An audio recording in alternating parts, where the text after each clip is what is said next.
So you finally invested in that crypto your cousin told you to get into, and you lost your life savings. What the heck happened? How did your money disappear in 15 seconds? Well, my friend, you just got rug pulled. You had the rug under you and it was just pulled, and you fell flat on your face and you lost all your money. The good news is we can learn from this. With a little bit of knowledge, we can prevent this from happening in the future. In this video, I am going to teach you crucial things to look out for when buying a crypto coin. More specifically, coins on the Ethereum blockchain network. These tips can literally save you lots and lots of money and lots of heartbreak and lots of emotional distress. All right, that's coming up right now. But first, I have to let you know, I'm not a financial advisor. Do your own research. This is for entertainment purposes only. Okay, let's get into it. Also, subscribe, like, do all that stuff. Please, cool, thanks. Okay, so you want to find out why you lost your money. So you were rug pulled, my friend. You had to, like I said, you had the rug swept from underneath you, which is no good. So what does that mean?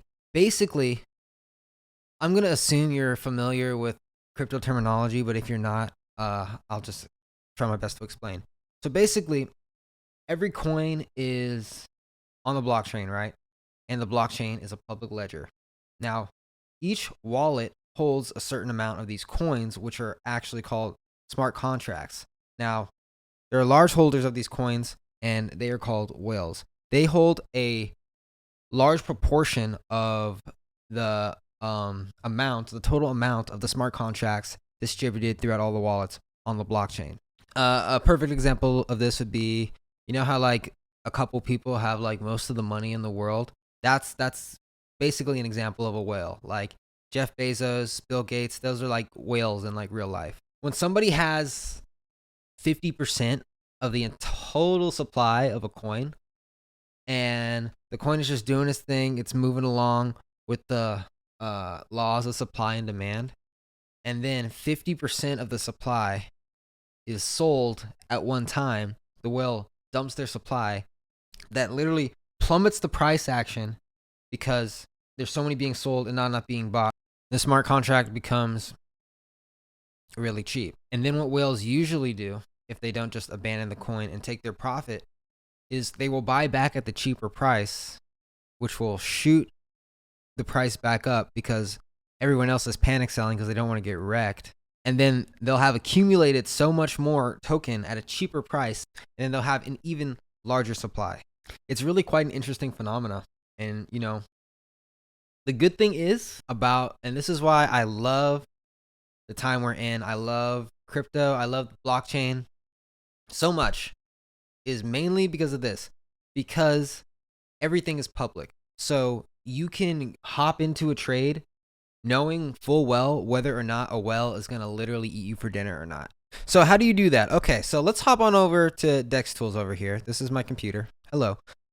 Welcome to the crypto casino, everybody. DeFi Tools, yay, where you'll either become a king or a pauper. Alrighty.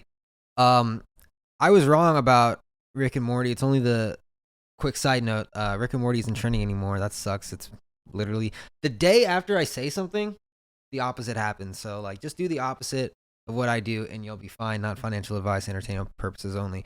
So these are the hot ETH, hot BSC, and hot Polygon tokens right now. Let's just look at Mario. So Mario is a coin that someone created. How do I get in here? Mario is a cute little coin that someone created, and you know, it's doing its thing because it's on the blockchain. All of the transactions are public and they are written, etched in stone forever. But of course you knew that. This is not a beginner's class. Okie dokie. Okay, so let's say you want to buy a little bit of Mario, right? You want to put, I don't know, let's say you want to put $100 in Mario, pay the $30 or whatever fee, if it's that cheap. Like, sometimes it's that cheap. You want to buy a little Super Mario coin, right? Now, before you do anything, you're going to come over here and you're going to hit this little button right here, this little thing right here. This is the contract, and you're gonna press that, right? And it's gonna take you to this nifty little website over here called Etherscan. Etherscan is your basically your window to the Ethereum blockchain. It has all the information about all the tokens on the blockchain, all of the holders, all of the transactions.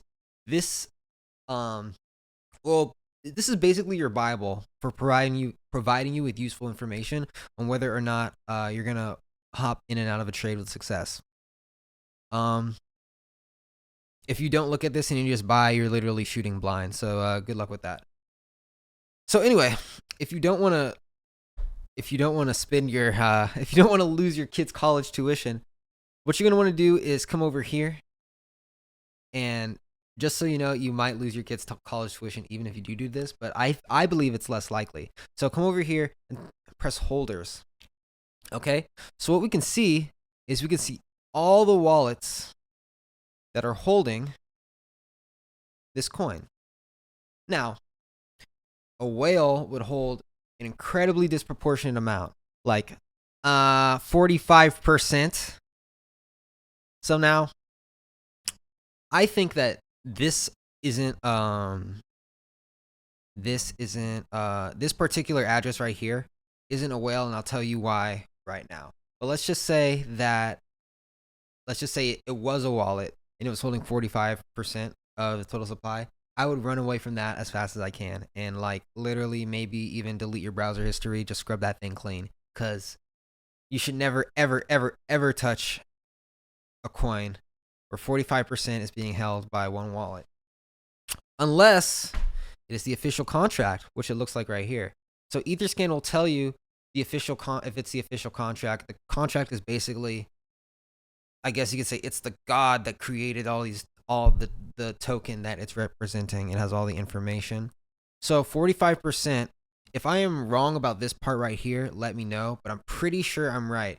So 45% means that because it's on the contract, that 45% is currently locked up and will be deployed whenever the team wants it deployed, or however the tokenomics work. I don't know how it works for this coin. So 45% is on is the contract, is locked up, or burned if you want to. Well, I wouldn't call it burned because these tokens will still be deployed. I'll talk about burning in a second. And then here you have another contract, Uniswap V2 Mario 9. So this is the amount of supply. If this is Uniswap and there's a contract, this is the amount of supply on the decentralized exchange, DeFi Tools or whatever, or Uniswap. See, so you come over here, or like you connect your wallet, and then it will take you over to Uniswap, and then that is how you would trade this coin, right? So what's next? So let's hop on back over to the contract over here. So we have 45% locked up, 7% on the exchange, and then we have a Mario token deployer. I kind of got to like read the tokenomics of this coin, but this kind of seems like it's just like a wallet that also deploys tokens. It doesn't seem like anything too sketch right off the bat, but kind of getting sketch vibes. Now let's look at the wallets. The biggest holder here is a 2.1%, having 21 billion Super Mario Brothers coin, right? And we can actually like hop into their wallet. Love the blockchain. We can hop into this wallet and we can see how much Super Mario they have. So like, look, so the thing about the blockchain is it's all public. You can see in somebody's wallet, which is kind of creepy right now, looking at like what kind of assets somebody holds, but it's public, but it's anonymous, you know, which is pretty cool. But like, if you give someone your address, or you request money or request tokens, like somebody can like track the transactions and like find your address or not. But I low key think that this will be just a public ledger that displays everything you're interested in that you want public is basically the next step in social media. But that's another video. Okay, so this guy has $970 of ETH, but Doesn't matter. Let's hop back into what we were talking about. Okay, so, and then the rest of the wallets here are just like 0 point something percent. So relatively, relatively safe, Now, let's look at another thing here. So let's look at Dogecoin, because Dogecoin is interesting. Dogecoin is on another blockchain. It's not an Ethereum token. I think it's like a fork of Litecoin or something. So we can see all of the wallets here, and most it's pretty common knowledge that there's a couple of wallets, and one wallet in particular that holds a huge supply of Dogecoin. And we can see it right here. It's like, what number is this? 36 billion Doge.